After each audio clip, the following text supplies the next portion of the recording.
for us, if you believe in God. But we have to go through something, right? Remember yesterday I was saying when we pray for God to bless us or whatever we're manifesting, we've got to also ask to be prepared, right? Be able to sustain it, right?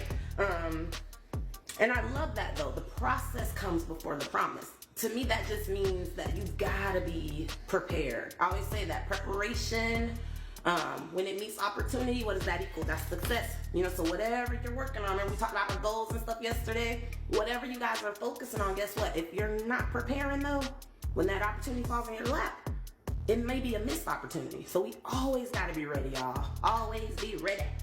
And then the real change comes when we let go though of certain attachments in our life. Remember yesterday we talked about that a little bit too. Like, what are the things that have to go? And that's when we start veering into those addictions and habits. I like to call them bad habits, not so great habits, patterns that we want to break, right? Because that's how those addictions start. We start out doing a certain thing, right? Doing a certain thing. Now all of a sudden, every Friday I'm going to get them garlic crabs after I get off from work. Is there anything wrong with that? No. Now financially though, it's my bank account looking a little funny, right? But I'm just using that as like a small example, right? Think about the pattern though. I know look, next Friday I don't need to go, but I'm still excited. By Monday I'm already thinking about it, right? But I'm starting this pattern. Imagine if that was alcohol. Imagine if it was drugs. Imagine if it was sex. Adult entertainment. You see what I'm saying? I'm just replacing that with something minor, but it can easily become, hey, good morning, young blood, but it can easily become a pattern. Then it becomes a habit.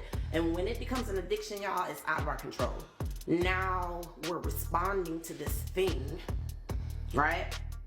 This whatever in our bodies or whatever, we're responding to it with that thing that we've slowly built over time. So that's why I said we have to be so careful to disrupt that pattern right when we start seeing it, right? That's the hardest part though. But that's when the change comes, right? Anytime we need to make changes in our lives, what we gotta do, go inward, start looking at what areas, where do I need to tweak it a little bit, right?